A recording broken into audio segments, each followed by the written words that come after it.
सर्वांना good evening. Good evening. चलो, आवाज व्यवस्थित येतोय का? एकदा क्लिअर करा.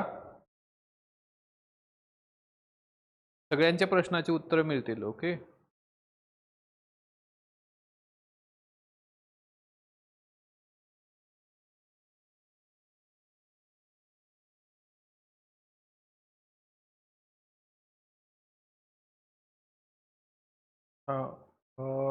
वेदांत, पल्लवी, हॅलो हॅलो, प्रशांत, जे लाईव्ह आहे त्यांनी हाय करा. ओके, सर्वांना गुड इव्हनिंग. चला, जे लाईव्ह आहे त्यांनी हाय करा.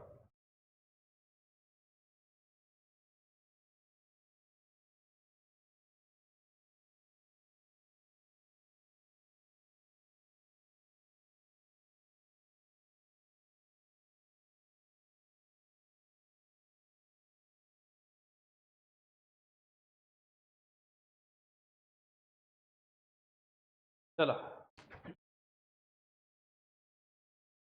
इकॉनॉमिक्सच्या सेशनमध्ये सर्वांचं स्वागत आहे. यापूर्वी दोन इंट्रो सेशन झालेले आहेत. ओके, म्हणजे आपण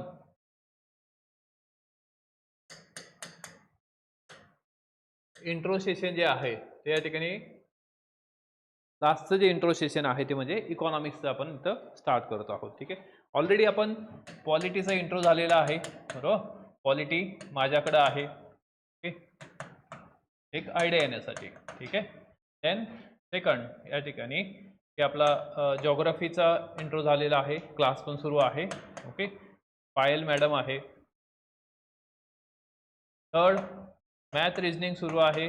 गणेश सर आहेत. ठीक आहे.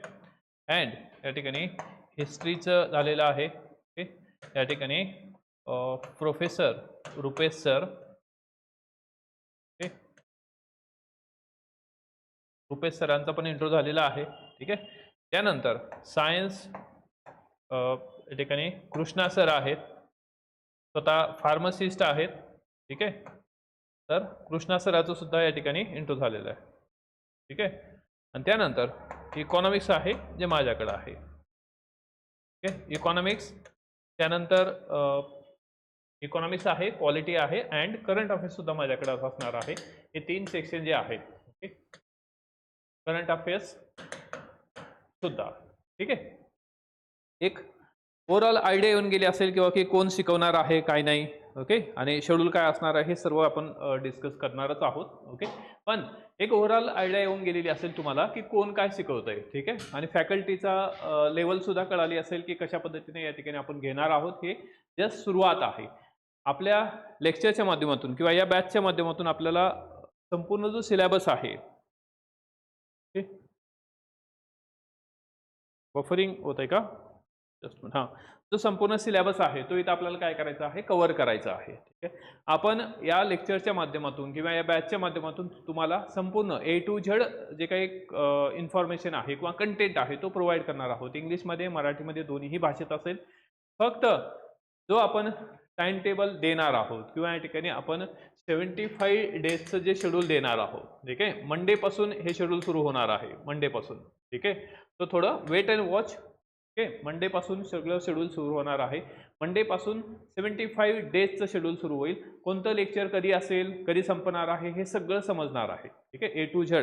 आणि पूर्ण लेक्चरचं शेड्यूल असेल म्हणजे कोणता, समजा पॉलिटी सुरू झाला, इकॉनॉमिक्स कधी होणार आहे, ओके, हिस्ट्री कधी होणार आहे, सायन्स कधी होणार आहे, A to Z या ठिकाणी त्यामध्ये तुम्हाला समजेल. ठीक आहे, त्या आधारे तुम्हाला टेस्ट सुद्धा प्रोव्हाइड केल्या जातील. प्रत्येक संडेला टेस्ट असेल, टेस्ट सुद्धा प्रोव्हाइड केले जाईल. त्याचबरोबर PYQ सेशन ऑलरेडी घेतलेले आहेत, परत आपण घेणार आहोत. ठीक आहे, ऑलरेडी सेक्शन जे आहे PYQ घेतलेले आहेत जे तुम्हाला रेकॉर्डेड फॉर्ममध्ये अवेलेबल आहेत. ठीक आहे, PYQ आम्ही डबल जरी घेतले तर तोच कंटेंट येणार आहे. त्यामुळे ते रेकॉर्डेड फॉर्ममध्ये पहा आणि नंतर आपण या ठिकाणी ते लाईव्ह फॉर्मॅटमध्ये सुद्धा आणू. ठीक आहे, परंतु सध्या तर ते अवेलेबल करून दिलेत. PDF सुद्धा या ठिकाणी आपण टाकत आहोत. ठीक आहे, PDFचं सुद्धा या ठिकाणी खूप काही टेन्शन घेऊ नका, सगळं काही मिळेल. ठीक आहे, टप्प्याटप्प्यानं सगळं आपण देणार आहोत. पण जस्ट बॅच सुरू झालेली आहे, ॲडमिशन सुरू आहे. आजचा या ठिकाणी ऑफरचा लास्ट डे आहे, त्यामुळं ते थोडं कॉल जे आहेत ते अटेंड करायला थोडा आम्हाला वेळ लागतोय, ठीक आहे, त्यामुळं सगळं काही मिळेल, ठीक आहे. चला, अजून काही डाऊट आहे का की वेदांत सर उद्या संडेचा काय शेड्यूल असणार? आता उद्या संडे आहे ना, आपलं मंडे पासून सेशन सुरू होणार आहे, तर संडेला तुम्हाला काय करायचं आहे, बरोबर, त्या ठिकाणी हां पल्लवी PYQ रेकॉर्डेड कुठे आहेत?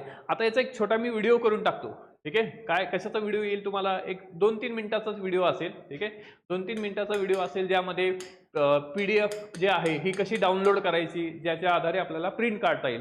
त्याचबरोबर या ठिकाणी PYQ कसे बघायचे आहे, कुठं बघायचे हे सगळं या ठिकाणी त्याच्यामध्ये मी सांगेल, ठीक आहे.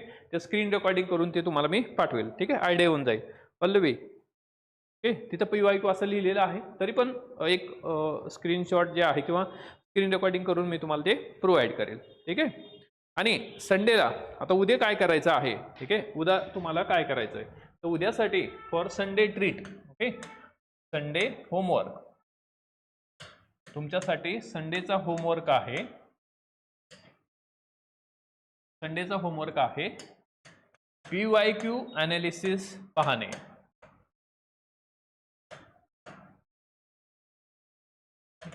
PYQ अनालिसिस पाहायचं आहे, ठीक आहे. उद्या कुठल्याही प्रकारचं लेक्चर नसेल, पण PYQ अनालिसिस ऑलरेडी आपण ॲपमध्ये टाकलेलं आहे. तुम्हाला PYQ अनालिसिस पाहिजे, पण पाहत असताना आता सगळेच काही PYQ अनालिसिस तुम्हाला या ठिकाणी एका दिवसात होणार नाही. तर सोप्या सब्जेक्टपासून सुरुवात करा, ते म्हणजे पॉलिटी, ओके. उद्याच्याला दिवसभरामध्ये पॉलिटी असेल किंवा इकॉनॉमिक्स असेल, ठीक आहे. तर 2 ऑप्शन आहे तुमच्याकडे, पॉलिटी अदरवाईज इकॉनॉमिक्स, ठीक आहे. पॉलिटीची काय करायची आहे किंवा इकॉनॉमिक्स घ्या, ठीक आहे. इकॉनॉमिक्स पण सिंपल आहे, मी शिकवित आहे, त्यामुळे काही प्रॉब्लेम येणार नाही, ठीक आहे. तर हे तुमच्या मनातली भीती तरी निघून जाईल, ओके. उद्याच्याला इकॉनॉमिक्स 2021 ते 25, ओके, 2021 ते 25 याची एक PDF आहे, ठीक आहे. समजते ना, 2021 ते 25 ची एक PDF आहे. ही PDF या ठिकाणी ऑलरेडी आपण ॲपला टाकलेली आहे, ओके. तर ही PDF आहे बघा, ठीक आहे. त्यामध्ये वरती लिहिलेलं आहे कंबाईन PYQ. आता ह्याच्यामध्ये काय आहे, तर आपण या ठिकाणी हे कंबाईन ब आणि क चे सर्व PYQ 2021 पासून ते 25 पर्यंत मी लेक्चर्स घेतले होते या कंबाईनसाठी, बी साठी. तर तेच लेक्चर या ठिकाणी इथं अवेलेबल आहे, ओके. ब आणि क दोन्हीचाही सिलेबस मधला इकॉनॉमिक्स पार्ट जो आहे तो सेम आहे, त्यामुळं आपल्याला या ठिकाणी की हे लेक्चर महत्त्वाचे आहेत. तर यामध्ये आपण काय केलेलं आहे, तर ही 72 पेजेसची PDF आहे, 72 पेजेसची PDF आहे. तुम्हाला ती PDF प्रिंट काढायची आहे, ओके. अशा पद्धतीने प्रिंट काढा, ओके. प्रिंट काढून काय आहे, तर या ठिकाणी जर आपण याला पाहिलं तर हे सगळं तुम्हाला काय आहे इथं, हे इथं आपण चॅप्टर वाईज दिलेलं आहे, ओके. जसं एक्झाम्पलमध्ये बघा, तर इथं काय आहे, राष्ट्रीय उत्पन्न आहे, पहिला चॅप्टर आहे, ओके. राष्ट्रीय उत्पन्न आणि कंबाईन पूर्व गट ब 2021 ला विचारलेला प्रश्न. आणि प्रश्न या ठिकाणी कशा फॉर्मॅटमध्ये आहे, हे MPSCचा ॲज इट इज प्रश्न आहे, ओके. मराठीमध्ये आहे, इंग्लिशमध्ये पण आहे, दोघांनाही या ठिकाणी हे सोयीस्कर जाणार आहे. मराठी आणि इंग्लिश दोघांनाही या ठिकाणी हा जो आहे या ठिकाणी PDF अवेलेबल आहे, ओके. तर याची प्रिंट काढायची आहे, ओके. प्रिंट काढण्यामध्ये कुठेही या ठिकाणी चिंगूसपणा करू नका, ठीक आहे. प्रिंट काढा आणि प्रिंट काढल्यानंतर काय करायचं आहे, तर या ठिकाणी मी लेक्चर हे घेतलेलं आहे, ठीक आहे. आणि त्यामध्ये डिटेलमध्ये विश्लेषण केलेलं आहे. तुम्हाला काय करायचं आहे, PDF काढायची आहे आणि PDF वर समजा पहिलाच क्वेश्चन आहे, ठीक आहे. या ठिकाणी स्वातंत्र्यानंतर भारत सरकारने, ओके, त्यानंतर तसं एक्झाम्पल आपण घेऊ इच्छितो, ठीक आहे. तिथं क्वेश्चन आहे की खालील विधाने विचारात घ्या आणि वरीलपैकी कोणतं विधान चुकीचं आहे, okay. Consider the following statement आणि which of the statement given is incorrect. आपल्याला काय आहे, चुकीचं ओळखायचं आहे. मग चुकीचं कोणतं आहे हे आपल्याला इथं पाहायचं आहे. आता जेव्हा मी तुम्हाला या ठिकाणी इथं अनालिसिस केली, याचं डिटेलमध्ये अनालिसिस केलेलं आहे, चुकीचं काय आहे. पहिलं स्टेटमेंट आहे, स्वतंत्र भारत सरकारने ऑगस्ट 1948 मध्ये राष्ट्रीय उत्पन्न समितीची नियुक्ती केली. तर या ठिकाणी ऑगस्ट ठीक आहे, 4 ऑगस्ट 1949 ला आहे, 48 ला नाही, ठीक आहे. मग असं जर मी तुम्हाला इथं काय केलेलं आहे, हे चुकीचं आहे आणि हे बरोबर आहे, असं केल्यानंतर तुम्ही काय करायचं आहे, या पद्धतीनं तुम्ही त्या नोटवर लिहायचं आहे. त्यामुळं प्रिंट काढा, ओके. जर या आता हे सगळ्या सब्जेक्ट असं तुम्हाला मिळणार आहे. पॉलिटी इकॉनॉमिक्सचं आपण दिलेलं आहे. तर पहिला संडे आहे, उद्या इकॉनॉमिक्ससाठी जाऊ द्या, 72 पेजेस आहे, जास्त वेळ नाही लागणार, पण व्यवस्थित पहा, ओके. 4-5 घंटे लागू द्या तुम्हाला या ठिकाणी हे सगळं समजून घेण्यासाठी. पण त्या ह्याच्यामध्ये सगळे A to Z क्वेश्चन जे आहे ते आपण कव्हर केलेले आहेत. ठीक आहे, यामध्ये आता याचं विश्लेषण केलेलं आहे, तुम्हाला विश्लेषण सोबत सोबत काय आहे लिहून घ्यायचं आहे. ठीक आहे, आणि यामध्ये कंबाईन ब चे पण क्वेश्चन आहेत, त्याचबरोबर या ठिकाणी कंबाईन ग्रुप सी चे सुद्धा ह्याच्यामध्ये क्वेश्चन आहेत. बी आणि सी दोन्हीही इथं कव्हर केलेलं आहे. ओके, तर त्यामुळं बघा या ठिकाणी कंबाईन बी कंबाईन गट क पूर्व परीक्षा 2021, ठीक आहे, दोन्ही कव्हर केलेलं आहे. त्यामुळे ही PDF तुम्हाला प्रिंट काढूनच समोर ठेवायची आहे. ओके, बिलकुल या ठिकाणी किंवा की एका बाजूला मोबाईल आहे आणि उगाच काहीतरी ऐकत आहे असं चालणार नाही. तुम्हाला 60 मार्क पाहिजे तर बी प्रॅक्टिकली या ठिकाणी आम्ही ज्या गोष्टी सांगतोय त्याच कराव्या लागतील आणि त्या रिलिजियसली फॉलो कराव्या लागतील, तर आपल्याला चांगला रिझल्ट येऊ शकतो. कारण काय आहे, हे सगळं एक्सपेरिमेंट बेस आहे की कुठून काय येतं हे सगळं आमचं या ठिकाणी अख्खं आयुष्य त्याच्यामध्ये जात आहे. त्यामुळं तुम्ही क्लास लावलाय तर तुमची जबाबदारी आहे, ओके, की आम्ही जे सांगतोय ते फॉलो करा. आमची अकाउंटेबिलिटी रिस्पॉन्सिबिलिटी आहे की तुम्हाला सगळा सिलेबस व्यवस्थित क्लिअर करून देणे, PYQ सेशन किंवा सगळा चांगला कंटेंट तुम्हाला प्रोव्हाइड करणे. उगाच काहीतरी द्यायचं म्हणून भरगच नुसतं PDF तुम्हाला अपलोड करू आणि अनवॉन्टेड कंटेंट वाचायला असं होणार नाही. असाच कंटेंट वाचायला लावू की ज्या आधारे आपल्याला 60+ मार्क येतील. ओके, कॉम्पिटिशन आहे असं म्हणता येणार नाही की कॉम्पिटिशन बिलकुल नाही, कॉम्पिटिशन आहे, परंतु खूप कमी लोकांमध्ये कॉम्पिटिशन आहे ज्याला या ठिकाणी ह्या परीक्षेचा क्रक्स किंवा या एक्झामचं खरी जे काही याला आपण म्हणू किंवा जी नीड आहे ती समजलेली आहे, किंवा ह्याचे या एक्झाममध्ये जे प्रश्न विचारले जातात ह्या प्रश्नामध्ये नेमकं लूपहोल काय आहे, या प्रश्नामध्ये ट्रॅप काय आहे, प्रश्न कसं वाचायचा असतो, प्रश्न कसा सॉल्व्ह करायचा असतो, हे सगळं समजून घेणं गरजेचं आहे. त्यामुळं बिलकुल गडबड करू नका. जे सांगितलं जातं ते शांत डोक्याने करा. उद्याचं होमवर्क आहे, या ठिकाणी तुम्हाला काय करायचं, ही PDF प्रिंट काढायची. 72 पेजेस आहेत, इंग्लिश मीडियम मराठी मीडियम दोन्हीही क्वेश्चन आहेत. आणि त्यानंतर तुम्हाला ह्या प्रिंटवर व्यवस्थित काय करायचं आहे, लिहायचं आहे. प्रत्येक क्वेश्चनचं विश्लेषण आहे, डिटेलमध्ये केलेलं आहे. ठीक आहे, जे काय सांगितलं जातं ते राईट डाऊन करा, याच्यावरच लिहा. ठीक आहे, हे जर केलं तर तुम्हाला तुमच्या डोक्यामध्ये काय आहे की एक आयोगाची लँग्वेज फिट होते, आयोगाचा कंटेंट फिट होतो, आयोगाची डिमांड फिट होते आणि तुम्हाला कुठपर्यंत अभ्यास करायचा आहे, the periphery of the particular subject हे समजायला लागतं. याच्यासाठी आयोगाचे क्वेश्चन मस्ट आहे, ते पण ओरिजिनल फॉर्मॅटमध्ये असणं गरजेचं आहे. त्याचबरोबर तुम्हाला म्हणजे 2013 पासून ते 25 पर्यंतचे जे हे आहेत हे PDF आहेत, दोन ग्रुप क च्या आणि बी च्या सुद्धा ते पण दिलेले आहे. त्याचं सुद्धा स्पायरल करा, प्रिंट काढा आणि या ठिकाणी ते ओरिजिनल सोर्स वाचा. ओरिजिनल म्हणजे आता बाकीचे जे PYQ चे हे आहेत ठोकळे आहेत त्याच्यामध्ये सुद्धा हेच आहे, पण हा ओरिजिनल फॉर्मॅटमध्ये क्वेश्चन पाहणं आणि एखाद्या पुस्तकात पाहणं ह्याच्यामध्ये खूप मोठा डिस्टन्स किंवा खूप मोठा फरक असतो. त्यामुळं तुम्हाला या ठिकाणी या परीक्षेला सायकोलॉजिकली सुद्धा टॅकल करायचं आहे. ओके, तर या गोष्टी फॉलो करायचं शिका. आता उद्याच्याला या ठिकाणी तुमचं होमवर्क आहे. ओके, एक चांगला क्वेश्चन विचारला होता वेदांत. ओके, तर तुमचं संडेचं होमवर्क आहे. ओके, उद्याचं होमवर्क आहे PYQ अनालिसिस इकॉनॉमिक्स 21 ते 25 पर्यंत कव्हर करायचं आहे आणि यामध्ये 13 ते 20 हे पण आपण दिलेले आहे. 17 ते 20 पर्यंत 2017 ते 2020 पर्यंत पण इकॉनॉमिक्स पॉलिटी कव्हर केलेलं आहे, ते पण सांगेल. पण या संडेला हे कव्हर करा, नेक्स्ट संडेला आपण या ठिकाणी तुम्हाला दुसरा सब्जेक्ट सांगू. ठीक आहे, समजलं उद्याचं होमवर्क. आणि मंडे पासून तुम्हाला या ठिकाणी रिटर्न स्वरूपामध्ये तुमचा 75 डेजमध्ये काय काय होणार आहे, कोणता सब्जेक्ट कुठं संपेल हे सगळं सांगितलं जाईल. ठीक आहे, तुमचे डाऊट क्लिअर झाले? डाऊट क्लिअर झाले का? येस नो टाईप करा लवकर लवकर, म्हणजे आपल्याला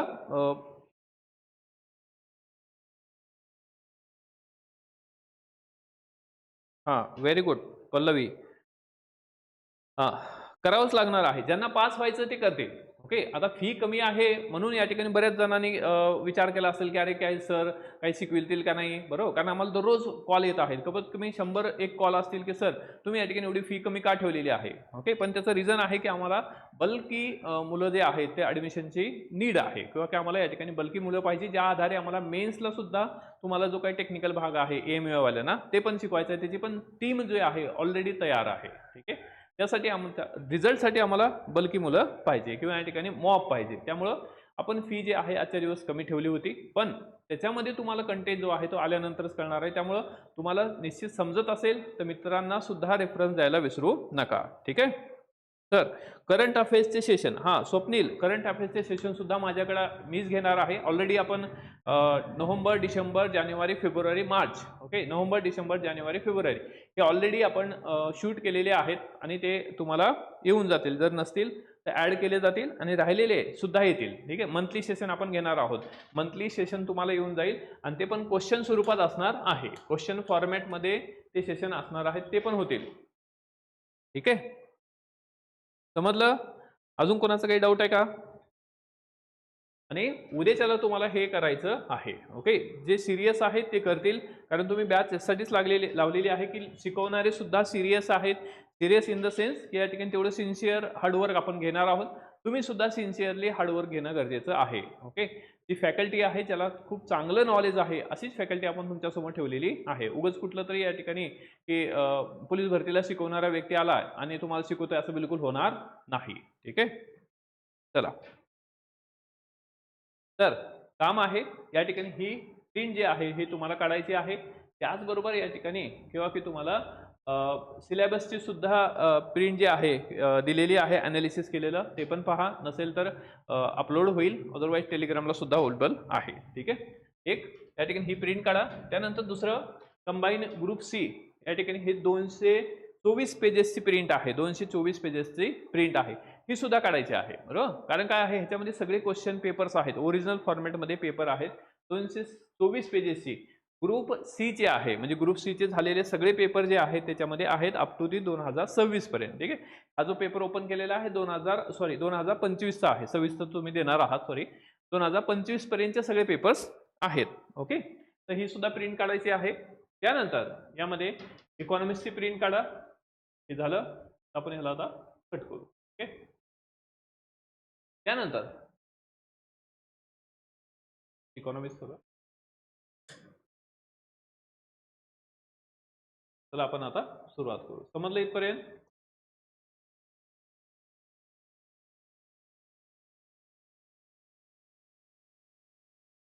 कोणाला डाऊट असेल तर चला आता विचारायला लागले फटफट.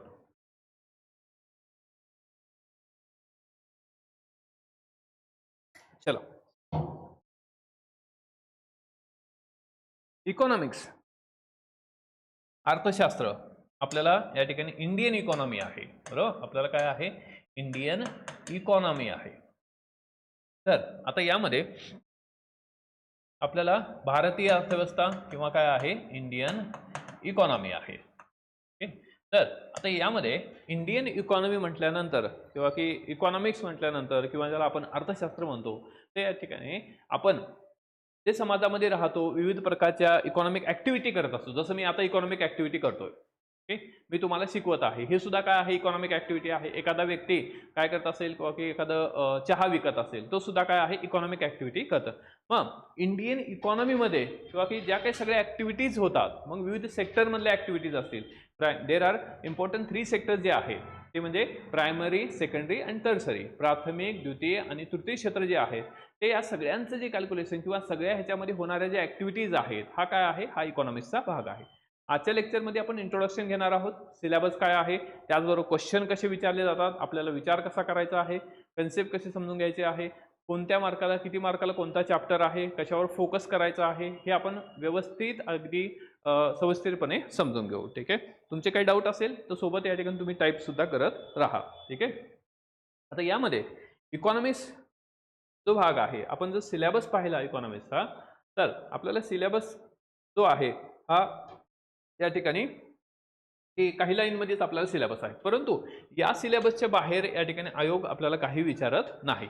फक्त या सिलेबसला काय आहे, डिकोड करणं गरजेचं आहे. म्हणजे हा सिलेबस आपल्याला समजून घेणं गरजेचं आहे, कारण ह्याच्यामध्ये काही हिडन असे चॅप्टर्स आहेत किंवा हिडन अशा काही संकल्पना आहेत ज्या आपल्याला इथं डायरेक्ट दिसत नाहीत, परंतु इनडायरेक्टली या ठिकाणी ते आपल्याला विचारल्या जातात. ठीक आहे, आता यामध्ये आपल्याला सिलेबस जर पाहिलं तर इंडियन इकॉनॉमी आहे. ओके, इंडियन इकॉनॉमी आणि फर्स्ट जे आहे ते आहे राष्ट्रीय उत्पन्न. फर्स्ट आहे आपल्याला नॅशनल इन्कम आणि आपल्याला भारतीय अर्थव्यवस्था आहे, इंडियन इकॉनॉमी आहे. आणि इंडियन इकॉनॉमी मधला पहिली बाब जे आहे किंवा पहिली कन्सेप्ट जी आहे ती नॅशनल इन्कम आहे. कारण जसं आपलं स्वतःचं पर्सनल इन्कम असतं तसंच काय आहे, देशाचं नॅशनल इन्कम आहे. मग देशाचं नॅशनल इन्कम किंवा आपल्या सगळ्या लोकांचं, म्हणजे जे आपल्या देशामध्ये राहतात सगळ्या लोकसंख्येचं किंवा लोकांचं जे इन्कम आहे ते या ठिकाणी ह्याचं कॅल्क्युलेशन करून आपण काय आहे एक प्रकारे नॅशनल इन्कम काढतो. मग आता ही जी टर्मिनॉलॉजी आहे ओके, आपण फक्त संकल्पना समजून घेतोय, सिलेबस समजून घेतोय, आपण डिटेलमध्ये या ठिकाणी ह्या गोष्टी पाहणार आहोत. ओके, तर आता यामध्ये की नॅशनल इन्कम, मग नॅशनल इन्कम आता एखाद्या देशाचं नॅशनल इन्कम मोजायचं आहे, काउंट करायचं आहे, तर या ठिकाणी काय आहे तर काही मेजरमेंट्स आहेत, काही म्हणजे या ठिकाणी स्केल आहेत. तर यामध्ये हे जे राष्ट्रीय उत्पन्न आहे हे विविध टर्मिनॉलॉजी किंवा कन्सेप्टमध्ये आपल्याला या ठिकाणी की आपण डिस्कस करतो. जसं GDP आहे, GNP आहे, बरोबर, NNP आहे, NDP आहे, या सगळ्या काय आहे कन्सेप्ट आहेत. ओके, तर ह्या सगळ्या कन्सेप्ट, त्याचबरोबर आपल्याला ह्या कन्सेप्टवर प्रश्न असतो, सोबत आपल्याला फॅक्ट बेस्ड क्वेश्चन सुद्धा इथं असतो. फॅक्ट बेस्ड म्हणजे काय, या ठिकाणी आपल्याला डेटा माहीत असायला पाहिजे. डेटा म्हणजे कोणता, तर या ठिकाणी इकॉनॉमिक्स सर्वे जो आहे, जसं एक्झाम्पलमध्ये यावर्षीचा जो इकॉनॉमिक्स सर्वे आहे किंवा त्यालाच आपण म्हणतो आर्थिक पाहणी अहवाल, इकॉनॉमिक्स सर्वे. आता इकॉनॉमिक्स सर्वे यावर्षीचा म्हणजेच 2025-26. ओके, 2025-26चा इकॉनॉमिक्स सर्वे. त्याचबरोबर आपल्याला बजेटमधले आकडे सुद्धा महत्त्वाचे माहीत असणं गरजेचं आहे. बजेट 2026-27चं बजेट आहे. ठीक आहे, तर रिझन कारण काय आहे की आपल्याला GDP, GNP, okay, per capita income असेल, ओके, त्यावर आपल्याला इथं प्रश्न विचारले जातात. त्याचबरोबर डिफिसिट काय आहे, तर जो डेटा येणार आहे तो या ठिकाणी ह्या 2 डॉक्युमेंटमधून आपल्याला डेटा जो आहे तो विचारला जातो. आणि ह्या 2 डॉक्युमेंटचे जे व्हिडिओ आहेत ते आपण ऑलरेडी टाकलेले आहे. ठीक आहे, तर या ठिकाणी जर नसेल तर मी आज संध्याकाळी सगळं सिस्टमॅटिक तुम्हाला लावून देतो. ओके, कुठलं काय आहे त्याचं पण सांगितलं जाईल. आणि ते जे आहेत इकॉनॉमिक सर्वे त्याचं पण डॉक्युमेंट आहे, त्याचा पण व्हिडिओ घेतलेला आहे, इकॉनॉमिक सर्वे पण आहे, दोन्हीही तुम्हाला तिथं उपलब्ध आहे. ठीक आहे, वैभव काय म्हणायचं आहे, तर तुम्ही एक्झाम स्ट्रॅटेजी सांगणार होता, कशी एक्झाम क्लिअर करायची ते. ओके, बरं, ठीक आहे, त्याच्यावर पण एक सेशन घेऊ आपण. पण एक्झाम कशी क्लिअर करायची किंवा एक्झामची स्ट्रॅटेजी काय असेल तर ते पण एक लेक्चर घेऊ. पण ते लेक्चर घ्यायच्या अगोदर आधी एक्झामची नीड काय आहे, एक तर सिलेबस माहीत असणं गरजेचं आहे. आधी एकदम सिलेबस जो आहे प्रॉपरली समजून घ्या. आता सगळ्याचा सिलेबस जवळपास समजत आहे तुम्हाला. हा शेवटचं इंट्रोचं लेक्चर आहे. त्यानंतर आपण स्ट्रॅटेजीवर सुद्धा या ठिकाणी मंडेला बोलू. ठीक आहे, प्लॅन विथ स्ट्रॅटेजी सगळं सांगतो. म्हणजे हे जे आहे ना हे तुम्हाला 75 डेजचा जो मी प्लॅन देतोय, ओके, किंवा 75 डेजमध्ये तुमच्याकडून जे काही काम करून घेतोय हीच स्ट्रॅटेजी आहे पास व्हायची. ठीक आहे, म्हणजे उगाच काहीतरी तुम्हाला गप्पा गोष्टी मारणं किंवा या ठिकाणी जोक करणं किंवा या ठिकाणी की तुम करोगे, ओके, किंवा तुम मुझे खून दो मैं तुम्हें या ठिकाणी पास करूंगा, असं काहीतरी नाही. ओके, याला इट्स युजलेस थिंग्स. रियालिटी काय आहे तर या ठिकाणी तुम्हाला टास्क दिलं जाईल, ते टास्क तुम्ही कंप्लीट करा आणि ऑटोमॅटिकली काय आहे इस युअर ओन स्ट्रॅटेजी क्रिएट होत असते. त्यामुळं याच्यामध्ये हा प्लॅन डिस्कस केल्यानंतर याच प्लॅनमध्ये आहे की पास होण्याची स्ट्रॅटेजी काय आहे किंवा पास होण्यासाठी काय करावं लागेल. ठीक आहे, तर ते त्याच वेळेस आपण सांगू. ठीक आहे, आय होप किंवा की वैभव आपल्याला समजलं असेल. तर आपण सिलेबस डिस्कस करत होतो, ज्यामध्ये आपलं राष्ट्रीय उत्पन्न आहे. राष्ट्रीय उत्पन्नामध्ये कन्सेप्ट आणि फॅक्ट या 2 गोष्टीवर आपल्याला प्रश्न असतो. त्यानंतर शेती आहे, शेतीवर आपल्याला एखादा प्रश्न असतो. मग त्यामध्ये एखाद्या वेळेस आपल्याला काय आहे किंवा की ॲग्रिकल्चरच्या बाबतीमध्ये एखादा रिफॉर्म करण्यात आला, सरकारची एखादी स्कीम असेल किंवा या ठिकाणी ग्रीन रेव्होल्युशन असेल, याच्यावर आपल्याला एखादा प्रश्न असतो. ठीक आहे, नेक्स्ट आहे आपल्याला उद्योग आहे, इंडस्ट्रीज आहेत, इंडस्ट्रीजवर सुद्धा प्रश्न असतो. मग इंडस्ट्रीजमध्ये की आपलं जे औद्योगिक धोरण आहे, इंडस्ट्रियल पॉलिसी कशी आहे, त्या पॉलिसीवर आधारित एखादा जर कन्सेप्ट किंवा त्या पॉलिसीवर आधारित एखादी घटना घडली असेल किंवा करंट इव्हेंट क्रिएट झाला असेल किंवा सरकारनं तशी एखादी स्कीम लॉन्च केली असेल किंवा एखादी कंपनी नवरत्न झालेली आहे, ओके, मिनीरत्न झालेली आहे, किंवा सरकारनं एखादी सार्वजनिक कंपनी काय केली म्हणजे या ठिकाणी किंवा की त्याला आपण निर्गुंतकीकरण असं म्हणतो, डिसइन्व्हेस्टमेंट म्हणतो इंग्लिशमध्ये, त्याला डिसइन्व्हेस्टमेंट म्हणतात. जेव्हा सरकार एखादी कंपनी विकून टाकतं, जसं सरकारचा प्लॅन आहे की LICला विकायचं आहे. सरकारनं ऑलरेडी जी एअर इंडिया आहे विमान सेवा, भारत सरकारची स्वतःची विमान सेवा होती एअर इंडिया, परंतु ती सरकारनं विकून टाकली. मग त्याला म्हणायचं डिसइन्व्हेस्टमेंट आहे. मग ही पॉलिसी कशी आहे तर या बाबी सुद्धा इथं क्लिअर होते. ठीक आहे, नंतर परकीय व्यापार आहे. परकीय व्यापार, आता परकीय व्यापारामध्ये काय आहे की आपल्याला BOP अँड BOT ह्या दोन्हीही संकल्पना इथं क्लिअर आहे. बीओपी आणि बीओटी. बीओटी म्हणजे काय? बॅलन्स ऑफ ट्रेड आहे, त्यालाच मराठीत म्हणतात व्यापार तोल. तोल म्हणजे तराजू. बॅलन्स ऑफ ट्रेड म्हणजे आपला जो काही व्यापार आहे, म्हणजे वस्तूंचा व्यापार, आपला व्यापार विविध देशासोबत आहे. मग व्यापार करत असताना आपण कोणत्या वस्तू इम्पोर्ट करतोय, कोणत्या वस्तू आपण एक्सपोर्ट करतोय, तर ह्या सगळ्या ज्या गोष्टी आहेत किंवा या ठिकाणी सगळ्यांचा जो विचार आहे तो व्यापार तोलामध्ये होतो, की नेमकं आपण कोणकोणत्या वस्तू ह्या बाहेरच्या देशात पाठवतो, बाहेरच्या देशातून आपल्या देशामध्ये काही वस्तू आपण इम्पोर्ट करतो. ठीक आहे, तर याचा विचार बीओटी मध्ये होतो. आणि बीओपी म्हणजे काय आहे? बॅलन्स ऑफ पेमेंट आहे, व्यवहार तोल, balance of payment. Okay, balance of payment किंवा बीओपी म्हणजे it is a systematic account of a country for a particular year. म्हणजे एका वर्षाचं, की प्रत्येक देशाचं काय असतं, एक अकाउंट असतं. जसं आपलं अकाउंट असतं बघा, सेव्हिंग अकाउंट असेल, करंट अकाउंट असतं, तर आपल्या अकाउंटमध्ये सुद्धा काय असतं, डेबिट होत असतं, क्रेडिट होत असतं. ठीक आहे, तसंच देशाच्या अकाउंटमध्ये सुद्धा की पैसा जो आहे, जर आपण वस्तूंची एक्सपोर्ट केली, वस्तू निर्यात केली, तर आपल्याला काय आहे, डॉलर. समजा आपण एखादी वस्तू एक्सपोर्ट केली, समजा आपण पेन जो आहे तो काय केला, आपण एक्सपोर्ट केला. पेन जर आपण एक्सपोर्ट केला, ओके, पेन जर आपण एक्सपोर्ट केला तर आपल्याला काय होणार आहे त्या ठिकाणी,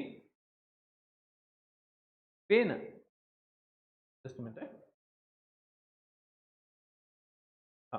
पेन जर आपण एक्सपोर्ट केला तर आपल्याला काय मिळणार आहेत, आपल्याला डॉलर उपलब्ध होणार आहेत. ओके, अँड या ठिकाणी जर आपण crude oil, okay, crude oil, crude oil म्हणजे काय आहे, कच्चं तेल त्याला म्हणतात क्रूड ऑइल. जर आपण क्रूड ऑइल जे आहे हे इम्पोर्ट केलं, ओके, क्रूड ऑइल इम्पोर्ट केलं, कारण आपण सर्वात जास्त जो आपला काही खर्च होतो हा इम्पोर्टमध्ये क्रूड ऑइलवरच होत असतो, कच्चं तेलावर होत असतो. त्यामुळं जर आपण कच्चं तेल मोठ्या प्रमाणात काय केलेलं आहे, ओके, की क्रूड ऑइल आपण काय केलं, इम्पोर्ट केलं, तर काय होणार आहे, आपला डॉलर जो आहे तो या ठिकाणी खर्च होणार आहे. देअरफॉर आपल्याला काय आहे, आपल्याकडं फॉरेन रिझर्व्ह जे आहे, म्हणजे त्याला आपण परकीय चलन, ओके, फॉरेन रिझर्व्ह किंवा परकीय चलन जे आहे ते असणं गरजेचं आहे. विशेषतः या ठिकाणी डॉलरमध्ये असणं गरजेचं आहे, कारण की जगामध्ये जे हार्ड करन्सी आहे ते म्हणजे काय, डॉलर आहे. Hard currency in which sense, okay, hard currency जी आहे ही कोणत्या पर्स्पेक्टिव्हनं हार्ड करन्सी आहे, तर ज्या करन्सीची डिमांड, ओके, ज्या करन्सीची डिमांड जास्त असते अँड या ठिकाणी काय आहे की सप्लाय कमी आहे, डिमांड जास्त आहे, म्हणजे जगातला जो काही व्यापार आहे किंवा ट्रेड आहे, तर ही सगळा जो काही ट्रेड आहे, मॅक्सिमम ट्रेड हा डॉलरमध्ये होत असतो. देअरफॉर डॉलर जे आहे, डॉलरची व्हॅल्यू जास्त आहे, ओके, आणि सप्लाय कमी आहे. कारण डॉलरची व्हॅल्यू वाढत आहे म्हणून अमेरिकन जे काही फेडरल रिझर्व्ह आहे, जशी आपली RBI आहे ना, तर अमेरिकेची जी काही रिझर्व्ह बँक आहे, ओके, किंवा सेंट्रलाइज बँक, त्याला फेडरल रिझर्व्ह म्हणतात. मग ही फेडरल रिझर्व्ह जी आहे ती डॉलर जे आहे ते प्रिंट करू शकत नाही त्या प्रमाणात. जर डिमांड एवढी आहे तर मग चला आपण हे काय करू, डॉलर प्रिंट करू. पण डॉलर जर मोठ्या प्रमाणात प्रिंट केले तर डॉलरचीच व्हॅल्यू काय होत असते, कमी होते असते, किंवा डॉलर जो आहे तो डिव्हॅल्युएट होतो. ओके, डॉलरचं अवमूल्यन होत असतं. त्यामुळं ह्या ठिकाणी आपल्याकडं फॉरेन करन्सी महत्त्वाची असते, कारण आपण जर इम्पोर्ट करायला लागलो तर आपल्याला पैसे द्यावे लागणार आहेत. त्यामुळे सरकारनं काय केलं होतं की आपले पंतप्रधान मोदी सर यांनी सुद्धा एक लोकांना अपील केली होती की तुम्ही काय करू नका, ॲटलिस्ट 1 वर्ष तरी काय आहे, सोनं खरेदी करू नका.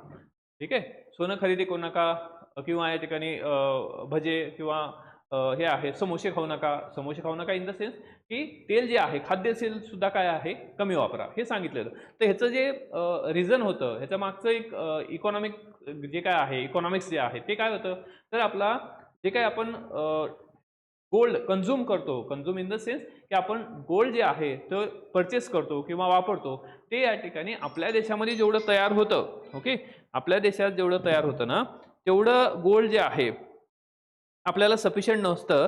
कारण आपण काय आहे की गोल्ड जे आहे ते बाहेरच्या देशातून हे जे गोल्ड आहे ते आपण आणत असतो.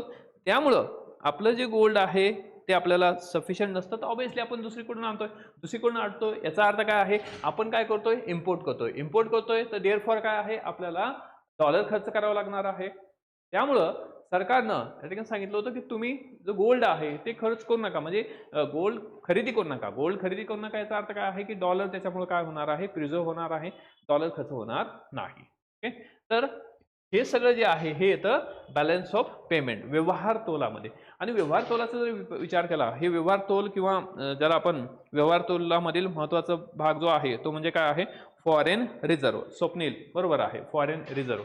फॉरेन रिझर्व्ह जे आहे, परकीय चलन जे आहे हे महत्त्वाचं आहे.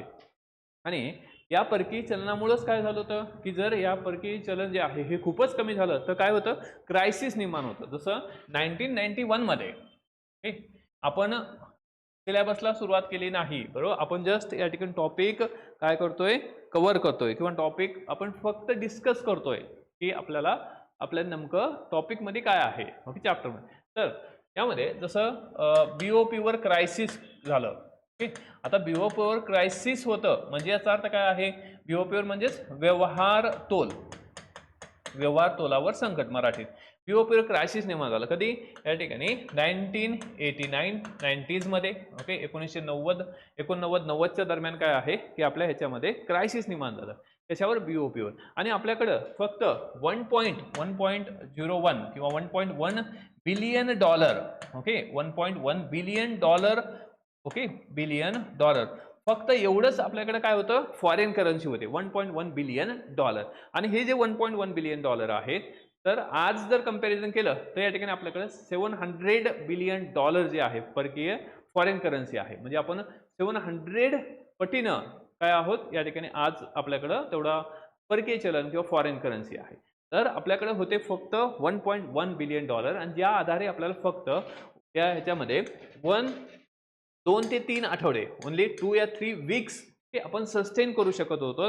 आपण या ठिकाणी बाहेरच्या देशामधून काय करू शकत होतो की क्रूड ऑइल असेल किंवा ज्या काही वस्तू आपल्याला लागतात त्याचं इम्पोर्ट करू शकत होतो. अशी परिस्थिती या ठिकाणी निर्माण झाली होती. म्हणजे ती इकॉनॉमिक्स, आणि त्या इकॉनॉमिक्स क्रायसिसमधून बाहेर काढण्याचं सगळ्यात महत्त्वाचं जे काम केलं होतं ते केलं होतं. तर या ठिकाणी त्यावेळेसचे म्हणजे 1991चे, ओके, 1991ला आपण LPG रिफॉर्म स्वीकारला, लिबरलायझेशन, प्रायव्हेटायझेशन अँड ग्लोबलायझेशन. त्यावेळेस आपल्या देशाचे पंतप्रधान होते PV नरसिंह राव आणि आपल्या देशाचे अर्थमंत्री होते डॉक्टर मनमोहन सिंग, जे नंतर आपल्या देशाचे प्राईम मिनिस्टर सुद्धा झाले. ते स्वतः इकॉनॉमिस्ट होते. ते स्वतः या ठिकाणी नंतर रिझर्व्ह बँकेचे गव्हर्नर सुद्धा म्हणून त्यांनी काम केलं होतं. तर अशा या ठिकाणी अर्थतज्ञ व्यक्तीमुळं आपण काय ह्या क्रायसिसमधून बाहेर पडलो, ठीक आहे. तर त्यामुळं देश चालवण्यासाठी काय आहे, इकॉनॉमिस्ट सुद्धा असणं गरजेचं आहे, ओके. तर मुद्दा या क्रायसिसमधून बाहेर पडणं गरजेचं आहे. तर हे कशावर क्रायसिस झालं, BOP वर. तर आपल्याला या चॅप्टरमध्ये मग BOP वर क्रायसिस कसं झालं ह्या सगळ्या बाबी आपल्याला इथं कव्हर करायच्या आहेत, ठीक आहे. त्यानंतर पुढचा जो भाग आहे तो आहे बँकिंग. आपल्याला बँकिंग आहे. आता बँकिंगमध्ये जर आपण विचार केला, बँकिंगमध्ये अपेक्स इन्स्टिट्यूशन जे आहे ते काय आहे, RBI आहे. बँकिंगमध्ये अपेक्स इन्स्टिट्यूशन काय आहे, वरती RBI आहे, रिझर्व्ह बँक ऑफ इंडिया आहे. आणि या रिझर्व्ह बँक ऑफ इंडियाच्या खाली बाकीच्या ज्या काही कमर्शियल बँका, ज्याला आपण व्यापारी बँका म्हणतो, कमर्शियल बँका म्हणा किंवा सहकारमधल्या कॉपरेटिव्ह बँका, तर हे असतात. आता यामध्ये बँकिंगमध्ये जी अपेक्स इन्स्टिट्यूशन आहे RBI आहे. आणि इतर कमर्शियल बँका ज्या आहेत त्याचबरोबर या ठिकाणी नॉन फायनान्स इन्स्टिट्यूशन्स आहेत, त्याच्यावर सुद्धा आपल्याला प्रश्न येतात. त्याचबरोबर आपल्या ग्रामीण भागात असणाऱ्या बँक जसं नाबार्ड आहे, ओके, किंवा इम्पोर्ट एक्सपोर्ट करणारी जी बँक आहे ती एक्झिम बँक आहे, एक्सपोर्ट इम्पोर्ट बँक. किंवा हाऊसिंगमधली सर्वात मोठी जी बँक आहे नॅशनल हाऊसिंग बँक आहे. तर यावर सुद्धा आपल्याला प्रश्न विचारले जातात, ठीक आहे, बँकिंग. त्यानंतर लोकसंख्या, कंपल्सरी 1 किंवा 2 क्वेश्चन असतातच कंपल्सरी. आता लोकसंख्या किंवा पॉप्युलेशन हा जो चॅप्टर आहे ना, इकॉनॉमिक्समध्ये पण आहे आणि जिओग्राफीमध्ये पण आहे. पण इकॉनॉमिक्स मधला जो पर्स्पेक्टिव्ह असतो तो कसा असतो, थेरॉटिकल पर्स्पेक्टिव्ह असतो. आपण इमिडिएटली क्वेश्चन पण पाहणार आहोत की क्वेश्चन कसे विचारले जातात, ठीक आहे. तर क्वेश्चन सुद्धा आपण 2025चा जो ग्रुप C चा पेपर झालेला आहे ते क्वेश्चन सुद्धा आपण पाहू की 15 क्वेश्चन कसे विचारले गेलेले आहेत. तर आपले सगळे क्वेश्चन जे आहेत त्या सिलेबसमधूनच असणार आहेत. तर लोकसंख्यावर आपल्याला थेरी बेस्ड क्वेश्चन असतात की भारताची लोकसंख्या ही जी आहे ही कोणत्या स्टेजमध्ये आहे. त्याचबरोबर माल्थसची थेरी काय आहे. त्याचबरोबर या ठिकाणी आपण की आपली जी पॉप्युलेशन हे आहे पॉलिसी आहे 2000ची जी पॉप्युलेशन पॉलिसी आहे, मग ह्याचे टार्गेट्स काय आहेत, लॉंग टर्म काय टार्गेट काय आहे, शॉर्ट टर्म टार्गेट्स काय आहेत, तर हे आपल्याला इथं विचारलं जातं. तर हा लोकसंख्येच्या बाबतीत भाग आहे. म्हणजे इकॉनॉमिक्सची डेमोक्रेसी म्हणजे या ठिकाणी डेमोग्राफी किंवा पॉप्युलेशनच्या वर. तर जिओग्राफीमध्ये काय आहे तर तुम्हाला या ठिकाणी सेक्स रेशिओ विचारला जाईल किंवा लोकसंख्येचं या ठिकाणी डिसेंडिंग असेंडिंग ऑर्डर जे आहे ते विचारला जाईल. तर हे झालं लोकसंख्या. Then next and most important आणि MPSCचा मोस्ट फेवरेट जो चॅप्टर आहे तो म्हणजे दारिद्र्य आहे, पॉवर्टी आहे. ओके, तर दारिद्र्य किंवा पॉवर्टी आहे. आता हा जो पॉवर्टी आहे, पॉवर्टी म्हणजे काय आहे, ज्या इसेन्शियल नीड्स आहेत त्याची इनएड्युकेट ऑफ इसेन्शियल नीड म्हणजे किंवा की ज्या अत्यावश्यक अशा गोष्टी आहेत त्याची अपुरे असणं किंवा ते उपलब्ध नसणं, म्हणजेच या ठिकाणी फूड असेल, शेल्टर असेल किंवा या ठिकाणी ज्याला आपण हे म्हणतो स्कूल असेल, हेल्थ असेल, तर अन्न, वस्त्र, आरोग्य, शिक्षण हे जे आहेत काही इसेन्शियल गोष्टी आहेत, ह्या जर एखाद्या व्यक्तीला मिळत नसेल किंवा त्या प्रमाणात उपलब्ध नसतील, तो व्यक्ती कुठं आहे, पॉवर्टीमध्ये आहे. मग यामध्ये ही पॉवर्टी लाईन डिफाईन करण्यासाठी काय आहे, काही या ठिकाणी वर्क काही काय असतात या ह्याच्यामध्ये काही स्टडी ग्रुप असतील किंवा कमिशन जे आहेत ते नियुक्त केले जातात आणि ते डिफाईन करतात की पॉवर्टी लाईन काय असेल. जसं एक्झाम्पलमध्ये सगळ्यात फेमस जे आपल्याला नेहमी प्रश्न विचारले जातात ते म्हणजे सुरेश तेंडुलकर यांच्यावर प्रश्न असतो. ओके, सुरेश तेंडुलकर. आता इथं काही फॅक्ट्स जे आहेत आपल्याला पाठ करायच्या असतात. ठीक आहे, तर सुरेश तेंडुलकर काय म्हणतात की यांनी पॉवर्टी लाईन डिफाईन केलेली आहे.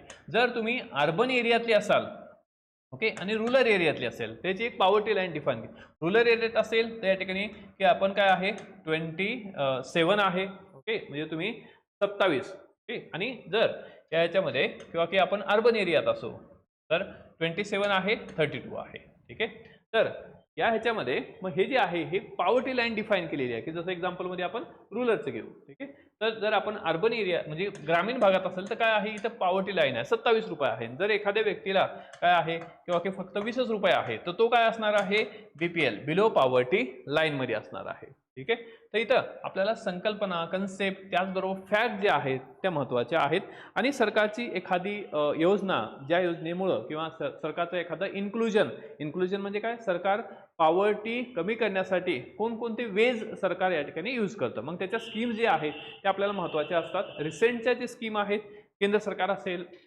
राज्य सरकार असेल तर ते आपल्याला त्या दृष्टिकोनातून महत्त्वाचे आहे. जसं जनधन योजना आहे ही सुद्धा या ठिकाणी ह्या दारिद्र्याचे रिलेट आपल्याला करता येते. प्रत्येक म्हणजे जनधन योजनेवर अनेक वेळा प्रश्न विचारलेला आहे. त्यानंतर त्यालाच कनेक्ट असलेला अनएम्प्लॉयमेंट आहे. अनएम्प्लॉयमेंट म्हणजे काय आहे किंवा की एखाद्या व्यक्तीकडे स्किल आहे किंवा त्याची विश पण आहे किंवा की मला काम पाहिजे, काम करण्याची या ठिकाणी त्याची तयारी आहे, तर अशा व्यक्तीला तरी सुद्धा काम मिळत नाही त्याला काय म्हणायचं आहे, अनएम्प्लॉईड म्हणायचं. मग there are types of unemployment. काही या ठिकाणी की फ्रिक्शनल अनएम्प्लॉयमेंट असेल, डिस्गाइज अनएम्प्लॉयमेंट असेल, ओपन अनएम्प्लॉयमेंट असेल, तर या ह्याच्यामध्ये हे अनएम्प्लॉयमेंटचे काही प्रकार आहेत ज्याच्यावर आपल्याला प्रश्न असतो. देन या ह्याच्यामध्ये आहे की मुद्रा व राजकोषीय नीती, यामध्ये की monetary and fiscal policy. Okay, monetary.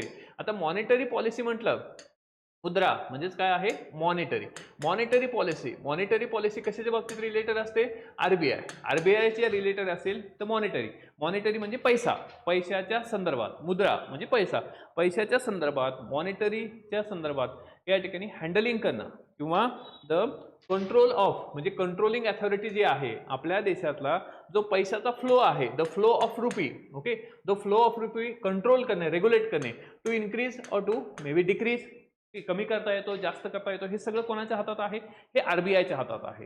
हे आरबीआय हे करू शकतं. कशाच्या माध्यमातून करतं, तर या ठिकाणी ह्या मॉनिटरी पॉलिसीच्या माध्यमातून काय आहे तर हे केलं जातं. तर ही मॉनिटरी पॉलिसी आहे, मौद्रिक धोरण ज्याला म्हणतात. मग आरबीआयच्या संदर्भात मौद्रिक धोरण की मार्केटमधला पैसा जास्त झाला तर पैसा काढून घेतला, तो सक केला जातो. मार्केटमध्ये पैसा कमी असेल तर काय आहे की या ठिकाणी पैसा जो आहे तो टाकला जातो. देन हे राजकोषीय नीती, ह्यालाच फिस्कल पॉलिसी असं म्हणतात. फिस्कल पॉलिसी कशाच्या संदर्भात आहे, तर मग सरकारच्या बाबतीत, गव्हर्नमेंटच्या बाबतीत जी पॉलिसी आहे त्याला म्हणतात फिस्कल पॉलिसी, राजकोषीय नीती. म्हणजे सरकार जर इन्फ्लेशन मोठ्या प्रमाणात असेल, मार्केटमध्ये काय आहे की या ठिकाणी की देशामध्ये, मार्केटमध्ये पेक्षा देशामध्ये इन्फ्लेशन हे काय होत आहे, इन्क्रीज होत आहे. तर मग हे कंट्रोल करणं, रेग्युलेट करणं हे दोघांच्या हातात आहे. एक तर आरबीआय आहे, आरबीआय काय करू शकते या ठिकाणी मॉनिटरी पॉलिसीच्या माध्यमातून to control the inflation, and government also या ठिकाणी की जो फॅक्टर आहे, इम्पॉर्टंट फॅक्टर आहे टू कंट्रोल दी इन्फ्लेशन. मग सरकार काय करू शकतं, जर मोठ्या प्रमाणात इन्फ्लेशन वाढत आहे, महागाई वाढत आहे, तर सरकार या ठिकाणी काय करू शकतं, टॅक्स जो आहे काय याच्यामध्ये टॅक्स काय होणार आहे, तर टॅक्स सरकार जे आहे ते टॅक्स जो आहे तो वाढवत असतं. कारण इन्फ्लेशन कशामुळे होतं, तर इन्फ्लेशन याच्यामुळे होत असतं की डिमांड मोठ्या प्रमाणात आहे, सप्लाय कमी आहे, डिमांड वाढलेली आहे, सप्लाय कमी, त्यामुळे वस्तूच्या जी किमती आहे ती इन्क्रीज होतात. वाय डिमांड इन्क्रीज, बिकॉज काय आहे की आपल्याकडे पैसा आहे, मार्केटमध्ये पैसा आहे, तर तो पैसा जर वाढला तर या ठिकाणी काय आहे, तर इन्फ्लेशन वाढतं. मग सरकार काय करतं की त्याच्यावर काही उपाय करतं, सरकार या ठिकाणी काटकसर करतं किंवा सरकार कमी खर्च करतं. तर हे कंट्रोलिंग अथॉरिटी जे आहे त्याला काय म्हणतात, फिस्कल पॉलिसी असं म्हटलं जातं. ठीक आहे, हे झालं फिस्कल पॉलिसी. तर हे त्यानंतर आपल्याला आहे शासकीय अर्थव्यवस्था. तर शासकीय, आता शासकीय अर्थव्यवस्थेमध्ये पहिला आहे आपल्याला बजेट आहे. बजेटवर आपल्याला डेफिनेटली प्रश्न विचारले जातात. या वर्षीचं जे बजेट आहे 2026-27चं बजेट आहे. मग हे बजेट कशा पद्धतीने केलं जातं किंवा अकाउंटिंग कसं केलं जातं, इकॉनॉमिक सर्वे काय आहे, त्यातला डेटा कोण तयार करतं किंवा बजेट कोण तयार करतं, कोण इंट्रोड्यूस करतं, बरोबर. आणि त्याचबरोबर या ठिकाणी लेखापरीक्षण यामध्ये महत्त्वाचा भाग आहे तो कॅगचा आहे, control and auditor general. He constitutional body आहे जे पैसा खर्च झाल्यानंतर की सरकारनं नेमकं पैसा कुठं खर्च केलेला आहे, किती प्रमाणात सरकारनं खर्च केला आहे, सरकारला किती इन्कम झालेला आहे, सरकारची आय किती आहे, सरकारचं एक्सपेंडिचर किती आहे याचा विचार करत असतं, ते आहे कॅग. ओके, तर हा झाला या ठिकाणी सिलेबस. या सिलेबसच्या बाहेर एकही प्रश्न विचारला जात नाही, पण त्याच्यामध्ये इंटरलिंकेजेस असतात. प्रत्येक सिलेबसमधले जे टॉपिक्स आहेत ते इंटरलिंकेजेस असतात, त्या आधारावर आपल्याला करंट अफेअर्स. त्यामुळं इकॉनॉमिक्समध्ये काय आहे की जर तुमची कन्सेप्च्युअल क्लॅरिटी झाली, आपल्याला कन्सेप्ट क्लिअर झाल्या तर डेफिनेटली काय आहे की आपल्याला मार्क्स चांगले येतात. कन्सेप्ट सोबत आपल्याला काय आहे की करंट जे आहे त्या गोष्टी माहीत असणं गरजेचं आहे. ठीक आहे, आता यामध्ये जसं एक्झाम्पलमध्ये 2024 आहे, 2025चं आपण आताच बघू. ओके, पेपर की 2025 मध्ये कसे प्रश्न विचारले, हे 24 मध्ये. आता सर्वसाधारण काय माहिती का, या ठिकाणी हे एवढेच चॅप्टर आहेत. याच चॅप्टरला धरून आपण पुढे जाणार आहोत. जसं राष्ट्रीय उत्पन्न आहे, एखादा प्रश्न या ठिकाणी आपल्याला विचारलाच जातो. ठीक आहे, यामध्ये कन्सेप्च्युअल अँड फॅक्च्युअल क्वेश्चन असतो. दुसरा आहे आपल्याला बँकिंग व्यवस्था, यावर बँकिंगवर 2, 3, 1 अशा प्रकारचा क्वेश्चन असतो. त्यानंतर दारिद्र्य व बेरोजगारी अँड या ठिकाणी स्कीम्स आहेत, कंपल्सरी 1 किंवा 2 क्वेश्चन असतो. त्यानंतर या ठिकाणी शासकीय अर्थव्यवस्था म्हणजे budget and economic survey, compulsory 1 or 2 question. त्यानंतर मॉनिटरी अँड फिस्कल पॉलिसी आहे, यावर कंपल्सरी एखादा प्रश्न असतो. ठीक आहे, आरबीआयवर डेफिनेटली प्रश्न असतो आपला. त्यानंतर आपलं परकीय फॉरेन ट्रेड जो आहे, फॉरेन व्यापार जो आहे, यामध्ये आलं बीओटी पण आलं, बीओपी पण आलं, याच्यामध्ये कन्सेप्ट फॅक्ट. त्यानंतर आपल्याला 5 इयर प्लॅन आहे, एखादा प्रश्न आपल्याला 5 इयर प्लॅनवर असतो. ओके, आपल्या इव्हन दो 5 इयर प्लॅन जे आहेत ते बंद झाले असले तरी सुद्धा, त्याच्या जागी नीती आयोग आलं असलं तरी सुद्धा या ठिकाणी प्रश्न विचारले जातात, कारण तो आपल्या सिलेबसचा भाग आहे. त्यान आपल्याला एखादा क्वेश्चन टॅक्सवर आहे. आता हे टॅक्स आपल्याला डायरेक्ट सांगितले नाही, पण टॅक्सचं कलेक्शन कशासोबत आहे, या ठिकाणी इन्फ्लेशन सोबत आहे. त्याचबरोबर कृषी आहे आणि उद्योग आहे, हे दोन्ही क्लब केलेले आहेत. त्याच्यावरचे आपल्याला थोडे करंट बेस जे आहे इथं क्वेश्चन विचारले जातात. अँड पॉप्युलेशन, लोकसंख्या, कंपल्सरी प्रश्न विचारला जातो. ठीक आहे, तर आता ही जी PDF आहे ती तुम्हाला या ठिकाणी तुमच्या ॲपमध्ये अपलोड केली जाईल. आणि त्यानंतर या ठिकाणी की आपण चॅप्टरला सुरुवात करू. ठीक आहे, पण आजच आपण काही चॅप्टरला सुरुवात करणार नाही. तर यामध्ये हे झालं चॅप्टर. आता तुम्हाला एक सिलेबसची प्रिंट दिलेली आहे. ओके, त्याचं मायक्रो अनालिसिस आपण केले, जे आता पाहिलं तेच या ठिकाणी इथं आहे की ज्याला आपण 15 चॅप्टरमध्ये डिवाइड केलेलं आहे. साधारण आपल्याला 15 चॅप्टर जे आहेत तिथं कव्हर करायचे आहेत. ठीक आहे, आपल्याला पहिलं जे आहे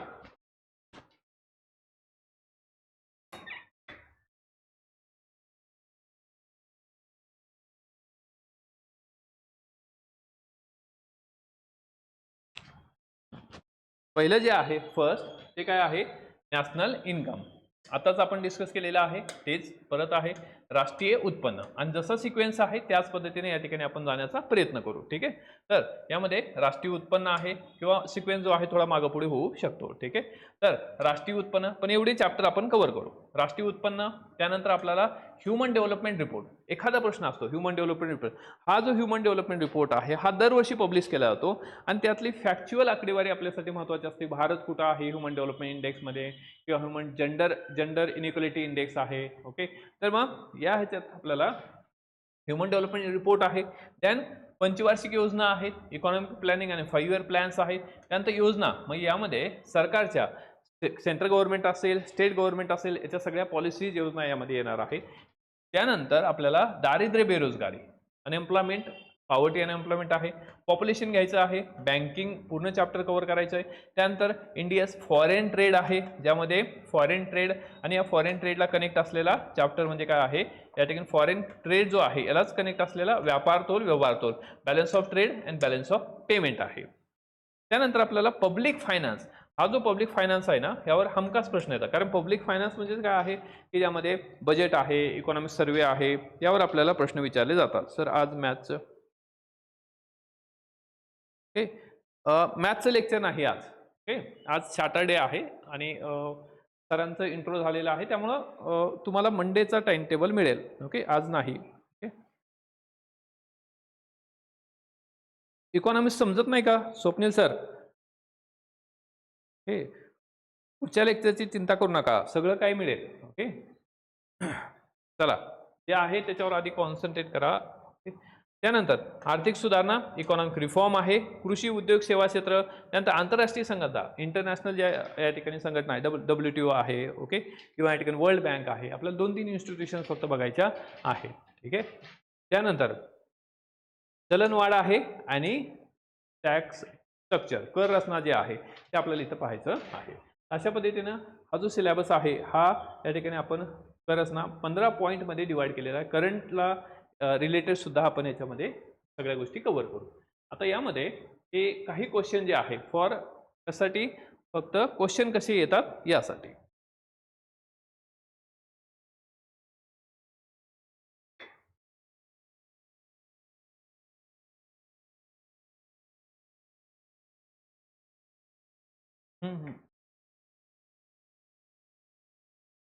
sir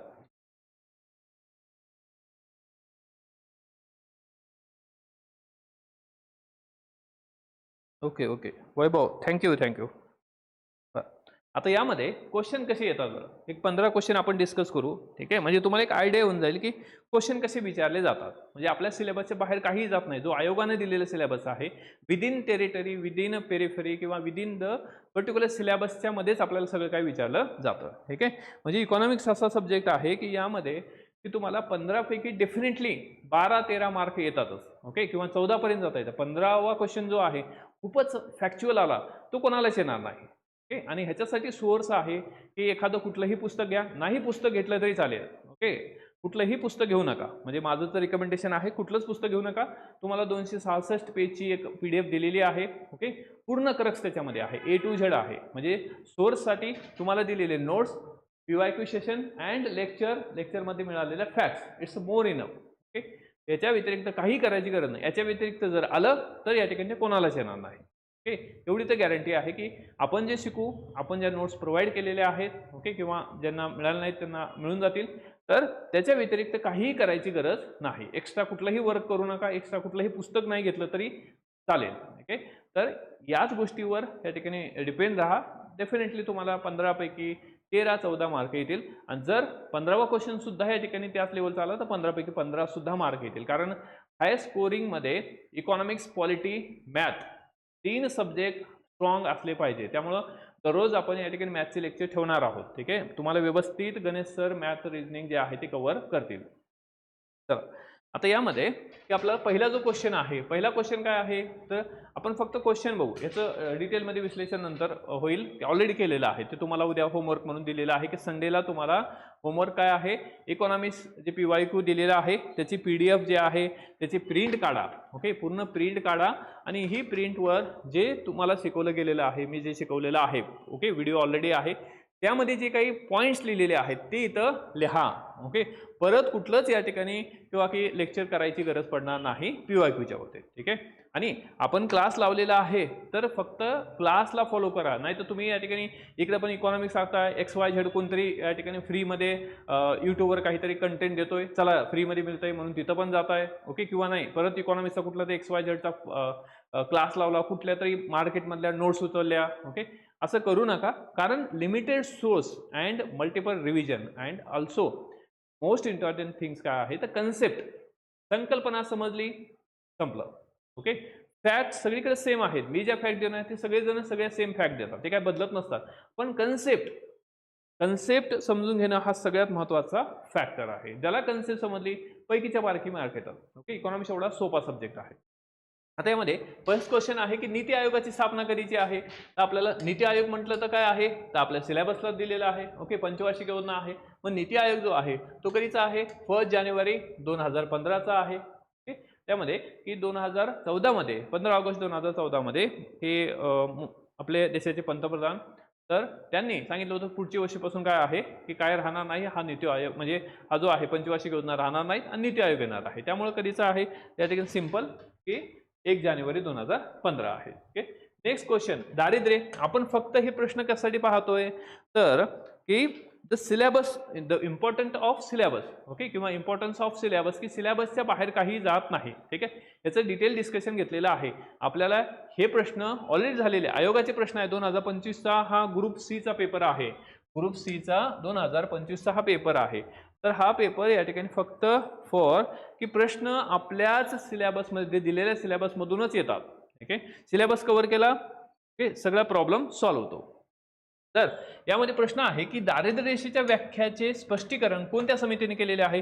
which committee explain define of poverty line. Poverty line म्हटलं की आपल्या डोक्यात आलं पाहिजे की तेंडुलकर आहेत, रंगराजन आहे, केळकर नाही, ते या ठिकाणी हे टॅक्सच्या बाबतीत आहे, मल्होत्रा सुद्धा नाही. ठीक आहे, मग ब अ आणि काय आहे या ठिकाणी ब आहे, अ आणि ब आहे. ठीक आहे, तर हे हा प्रश्न कशावर आहे, पॉवर्टीवर आहे. नेक्स्ट क्वेश्चन आपण बघू.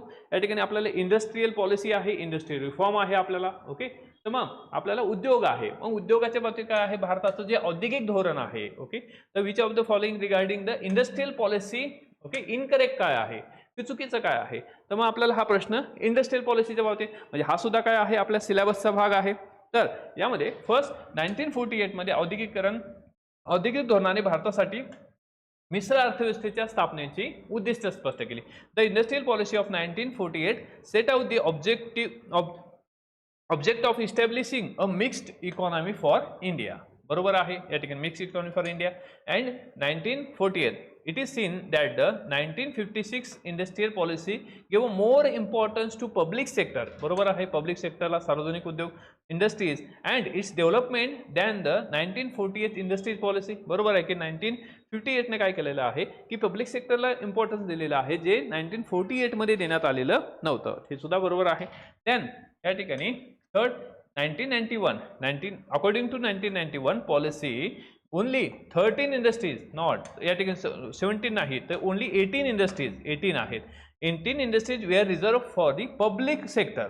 तर फक्त 8 उद्योग जे आहे हे सार्वजनिक क्षेत्रासाठी काय होते, राखीव होते. जसं आज फक्त या ठिकाणी 2 सेक्टर्स आहेत. कोणतं, रेल्वे या ठिकाणी रेल्वे ज्याला आपण की रेल्वेचं जे हे आहे की ज्याला आपण काय म्हणतो किंवा की हे आहे मेकॅनिझम जे आहे, रेल्वेचं मेकॅनिझम जे आहे ते म्हणजे रेल्वेचे ट्रॅक आहे किंवा रेल्वे पूर्ण सिस्टीम जी आहे तीच फक्त काय आहे याचे सरकारकडे आहे. आणि दुसरं न्यूक्लिअर एनर्जी आहे. ओके, न्यूक्लिअर पॉवर जे आहे ह्या दोनच गोष्टी आता सरकारकडे उपलब्ध. इव्हन न्यूक्लिअर एनर्जीचं सुद्धा काय आहे प्रायव्हेटायझेशन केलं जाणार आहे, कारण अदानी जे आहे ते या ठिकाणी ह्याचे सुद्धा प्लॅन टाकणार आहे. त्यामुळं फक्त राहतं मग रेल्वे. ओके, तिचा नंबर कधी लागतो माहित नाही, पण सध्या या ठिकाणी 2 आहेत. मग पूर्वी याच्यामध्ये 17 नव्हत्या तर 8 रिझर्व ज्या होत्या, त्यामुळं इथं रॉंग विचारलेलं आहे. तर रॉंग काय येणार आहे या ठिकाणी EBC, क रॉंग आहे तर या ठिकाणी क. देन नेक्स्ट नेक्स्ट क्वेश्चन आपल्याला या ठिकाणी कशावर आहे की आपल्याला राष्ट्रीय कृषी म्हणजे आता आपल्याला बँकिंग सेक्टर आहे, बँकिंग आपल्याला चॅप्टर आहे. बँकिंग चॅप्टरवर आधारित आपल्याला याच्यामध्ये when was the national bank for agriculture rural development, ज्याला नाबार्ड असं म्हणतात, तर नाबार्डची स्थापना कधीची आहे तर या ठिकाणी 12 जुलै 1982 आहे. ओके, 12 जुलै 1982 ची स्थापना आहे. Then next आहे RBI, which act RBI Act classifies the scheduled bank and non scheduled bank. तर कधीचा आहे या ठिकाणी 1935 चा ऍक्ट आहे. 1934 चा जो ऍक्ट आहे हा ऍक्ट काय आहे या ठिकाणी की schedule bank non schedule bank mention करतो की या ठिकाणी शेड्यूल बँक कशाला म्हणायचं आहे, नॉन शेड्यूल कशाला म्हणायचं आहे. जसं आपल्याला बँकिंग सांगितलं किंवा आपल्याला पॉलिसी दिलेली आहे, मुद्रा म्हणजे या ठिकाणी मॉनिटरी पॉलिसी दिलेली आहे, तर त्याचा भाग जो आहे तो कव्हर होणार आहे. देन आपल्याला पॉप्युलेशन आहे, सरळ सांगितले तुम्हाला पॉप्युलेशन असणार आहे. देअर फॉर क्वेश्चन जो आहे की which of the following which is the third stage of theory of demographic transition. जी थेरी आहे डेमोग्राफिक ट्रान्झिशनची किंवा लोकसंख्या संक्रमणाचा जो सिद्धांत आहे त्याचा तिसरा टप्पा कोणता आहे, आणि ह्या तिसऱ्या टप्प्यातच काय आहे, भारत आहे. इंडिया कुठं आहे, तिसरा टप्पा आहे. मग यामध्ये काय होत असतं, या ठिकाणी जन्मदर जो आहे हे याच्यामध्ये की जन्मदरात जे आहे ही तर काय होत असते, वाढ होत असेल. ठीक आहे, तर हे जे क्वेश्चन आहेत यामध्ये जर काही डाऊट असेल तर सोबत हे करा.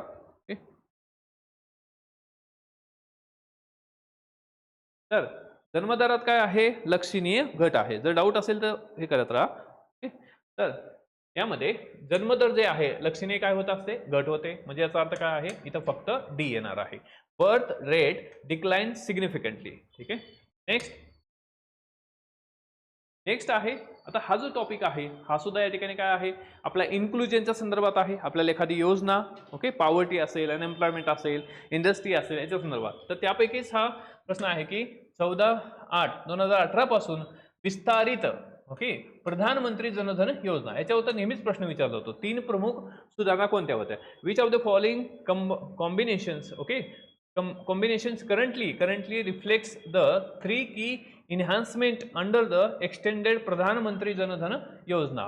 ओके, काय त्यामध्ये एक ओव्हरड्राफ्टची मर्यादा वाढवण्यात आली, विमा संरक्षण आणि या ठिकाणी वयोमर्यादा वाढली. ओके, त्यानंतर नेक्स्ट ही 1991 मध्ये स्थापन झालेला एम नरसिंहन समिती. आता आपल्याला हे 1990 कुठं आलं, बँकिंग आलं, रिफॉर्म आला. ओके, मग आपल्याला ह्या रिफॉर्मच्या बाबतीत जो आहे हा प्रश्न, आता नरसिंहन समिती म्हटलं की आपल्या डोक्यात आलं पाहिजे या ठिकाणी की बँकिंग सेक्टरच्या बाबतीमध्ये सर्वात महत्वाची जी हे होती, ओके, हे रिफॉर्म होता हा नरसिंहन पार्ट 1 होता, नरसिंहन पार्ट 2 पण आहे. ठीक आहे, मग काय आहे, फायनान्सच्या बाबतीत आहे, फायनान्शियल सेक्टर रिफॉर्म आहे.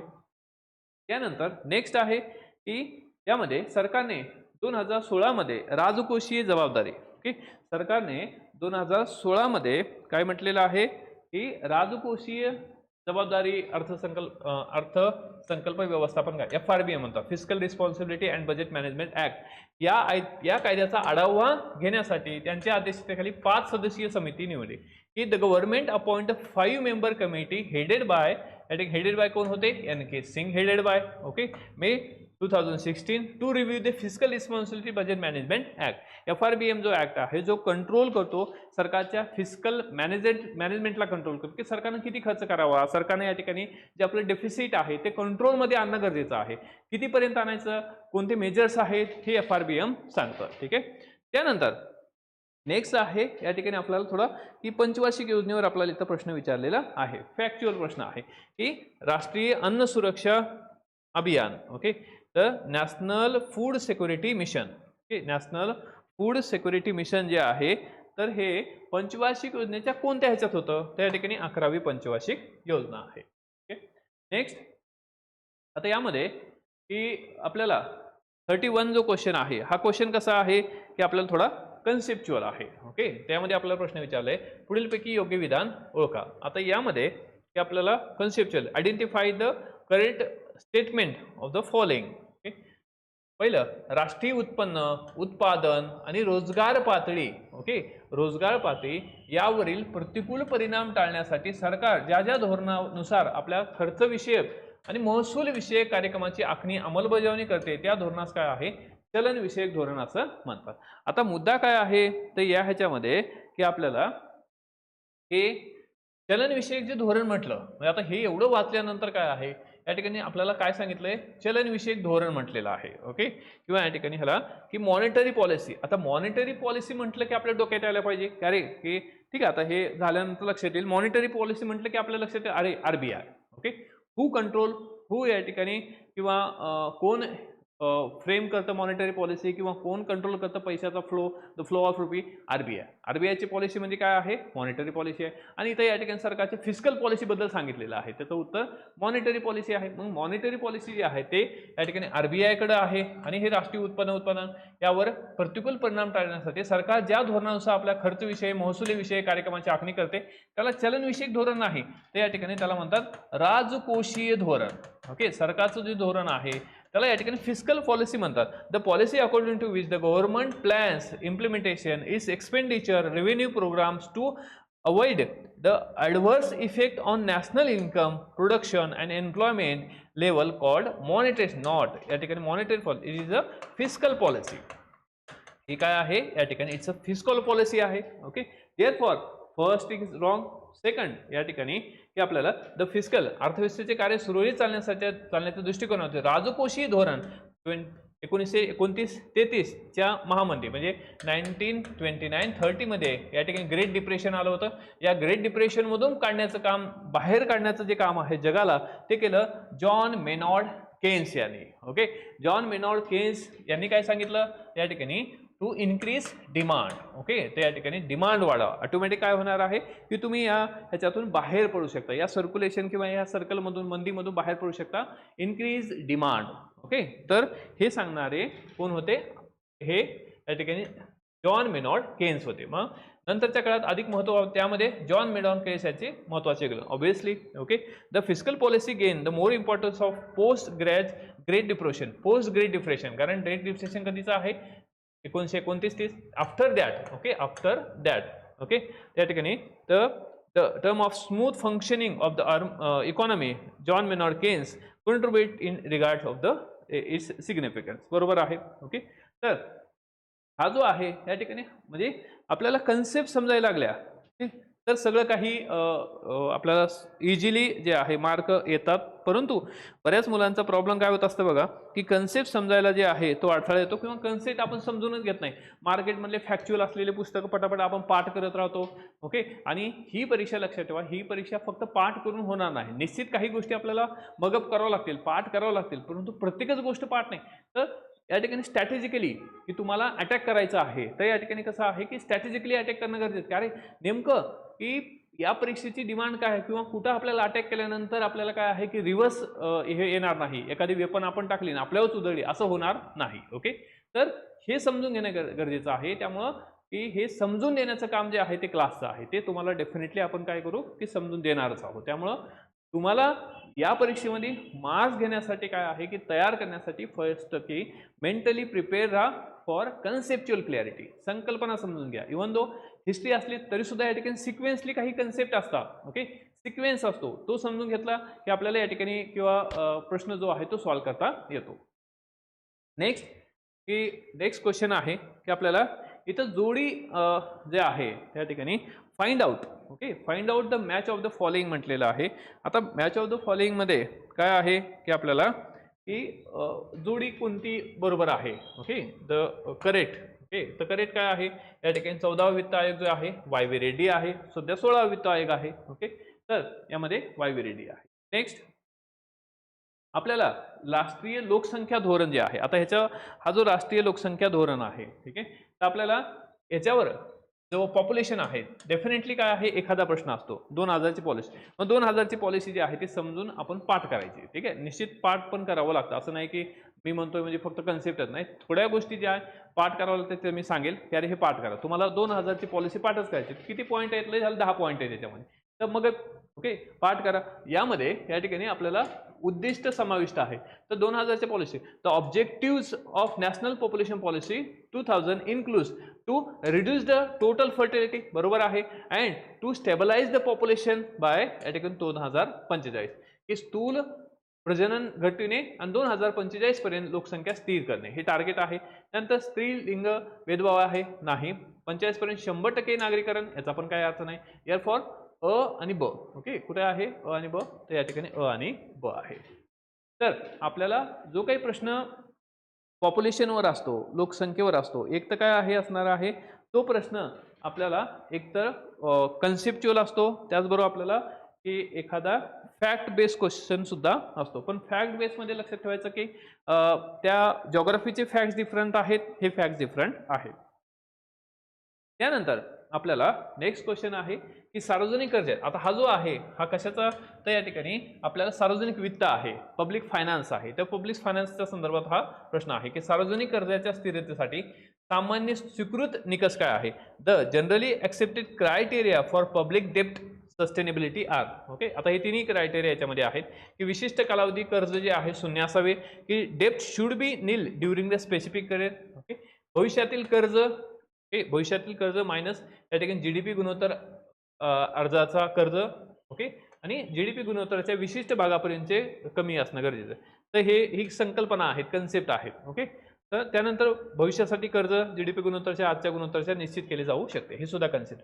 आता हे सगळं डिटेलमध्ये डिस्कशन मी त्या ह्याच्यामध्ये केलेलं आहे आपल्या PYQ सेशनमध्ये, त्यामुळे ते उद्याच्याला तुम्हाला पाहायचं आहे. ठीक आहे, आज फक्त आपण या ह्याच्यामध्ये आपल्या जो दिलेला सिलेबस आहे त्या सिलेबसच्या बाहेर काही विचारलं जातं का हे पाहायचं आहे. ठीक आहे, म्हणजे प्रिडिक्शन किंवा प्रिडिक्टिबिलिटी आहे इथं. ओके, तर उत्तर ऑल दी अबव असेल. त्यानंतर आपल्याला बफर स्टॉक जो आहे तो ॲग्रिकल्चरचा भाग आपल्याला आहे. ओके, शेती आहे, ॲग्री आपल्याला इथं विचारलं जातं. मग ॲग्रीच्या बाबतीत काय आहे की अन्नधान्याचे बफर स्टॉक. ओके, कशासाठी करतात? The buffer stock of food grains for. Okay, त्यासाठी या ठिकाणी बफर स्टॉक जो सरकार करत असतं ते कशासाठी? तर किमतीतील चढ उतार मर्यादित करण्यासाठी. Moderating the price fluctuation. म्हणजे प्राइस फ्लॅक्च्युएशन म्हणजे काय आहे? या ठिकाणी हे जे प्राइस आहेत अशा पद्धतीने फ्लॅक्च्युअस होत असतात. इन्फ्लेशन कमी जास्त होऊ नये, किंवा या ठिकाणी जर खूप मोठ्या प्रमाणात इन्फ्लेशन क्रिएट झाली तर गरिबांना काय आहे की अन्नधान्य खरेदी करता येणार नाही. त्याचबरोबर सरकारला काय आहे? बफर स्टॉक करावा लागतो. PDS आहे, पब्लिक डिस्ट्रीब्युशन सिस्टीम आहे, त्यासाठी सुद्धा या ठिकाणी हा बफर स्टॉक जो आहे हा करावा लागतो. ठीक आहे, तर या ठिकाणी की अन्नधान्य निर्यात नाही, सरकार जे आहे ते अन्नधान्य निर्यात करण्यासाठी नाही करत, सरकारला काही पैसे कमवायचे नसतात. ठीक आहे, दुसरं बियाणे पुरवठा हे सरकारचं सुद्धा काम नाही. खुल्या बाजारात विकणे, आता सरकार काय या ठिकाणी व्यापार नाही, त्यामुळे फक्त इथं ए आहे. लॉजिकली प्रश्न आपल्याला सॉल्व्ह करता येतात. ठीक आहे, तर अशा पद्धतीनं हे 2025चा ग्रुप सी चा पेपर आहे. ग्रुप सी चा पेपर आहे, याची पण PDF आहे. तर आपल्या सिलेबसच्या बाहेर जो दिलेला सिलेबस आहे याच्या बाहेर काही जात नाही. ठीक आहे, तर होप सो की तुम्हाला या ठिकाणी हा सिलेबस समजला असेल, टॉपिक समजले असतील, कशावर या ठिकाणी फोकस करायचा आहे. तर जर तुमचे काही पॉइंट किंवा डाऊट असेल तर विचारा. आता डाऊट असेल तर विचारा.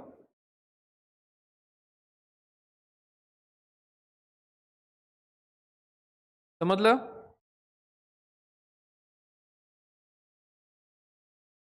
हा, येस, बरोबर आहे. ओके, ग्रुप सी चा पेपर आहे 2026, म्हणजे 2026 म्हणजे 2025चा पेपर, परीक्षा 25ची. बरोबर आहे किरण, बरोबर आहे. ओके,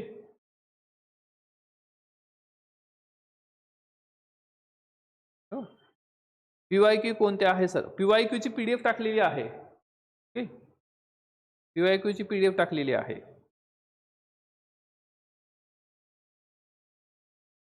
इकॉनॉमिक्सची PYQ ची PDF टाकलेली आहे. ओके, नसेल तर संध्याकाळी मी परत अपलोड करतो आहे. ओके, नसेल तर संध्याकाळी अपलोड होईल. ओके, सगळं काही अपलोड होऊन जाईल संध्याकाळी. आणि उद्याचा जो प्रोग्राम आहे आधी प्रिंट काढा. ओके, पाठ्यांतराच्या नोट्स उपलब्ध होतील. हो, हे काय? पाठ्यांतराच्या नोट्स उपलब्ध होतील. नोट्स उपलब्ध होतील. ओके, नोट्स पण मिळतील. ऑलरेडी टाकल्यात काही नोट्स आपण. तर 207 PDF हे ऑल कवर आहे ना? Yes yes Swapnil, it's more enough. त्याच्यामध्ये फक्त काही गोष्टी आपण अपडेट करणार, त्यावेळेस तुम्ही तिथं अपडेट करा. थोडंफार अपडेट त्यामध्ये होऊन जाईल. It's more enough. विजेता बॅचमध्ये PDF ॲड. ठीक आहे, संध्याकाळी होतील.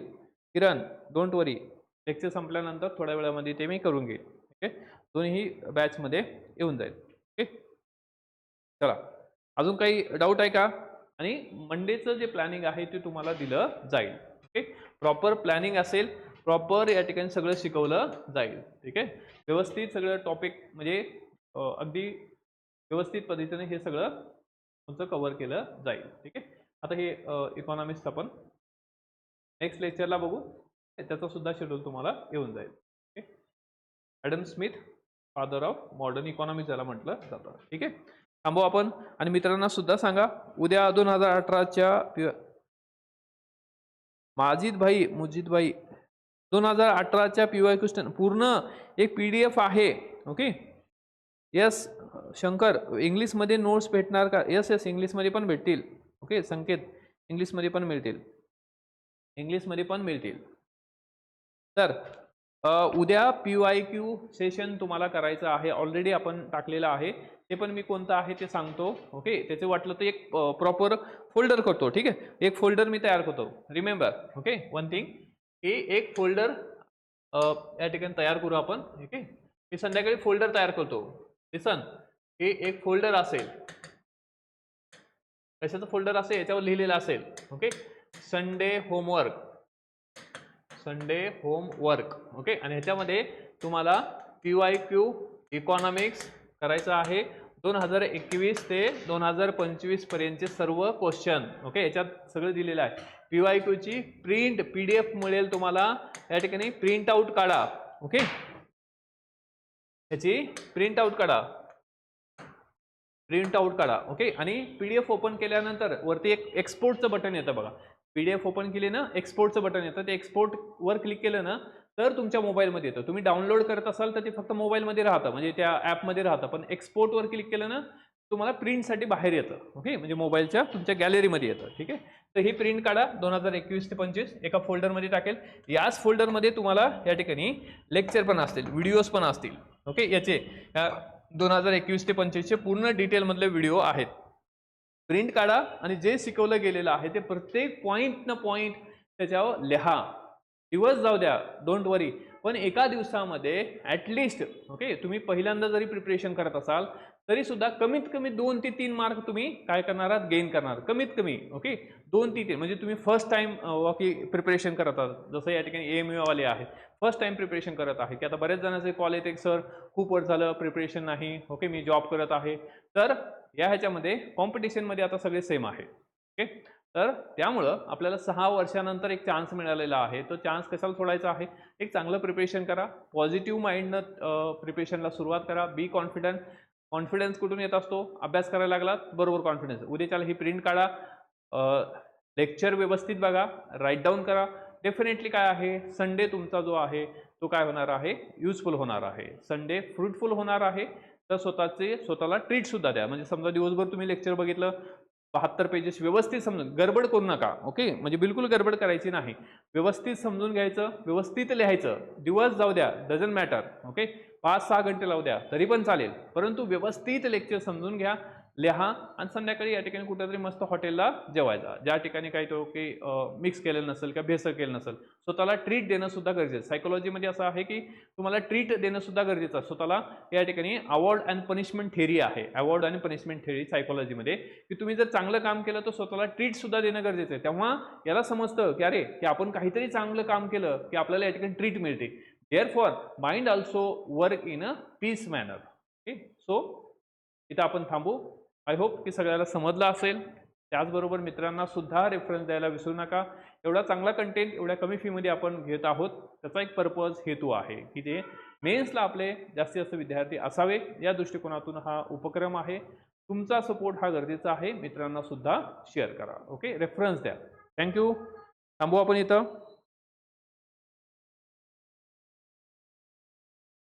AMU साठी ओनली या ठिकाणी diploma of mechanical engineering, otherwise degree. Okay, हे दोघंच जण फॉर्म भरू शकतात. ठीक आहे, ज्यांचं इंजिनिअरिंग झालेलं आहे, अदरवाईज डिप्लोमा इन मेकॅनिकल झालेला आहे 10वीच्या नंतर जो आहे 3 वर्षाचा. ठीक आहे, चला थांबू आपण इथं. Thank you. All the best and good night. Have a sweet dream. Okay, good night. चला थांबू आपण इथं.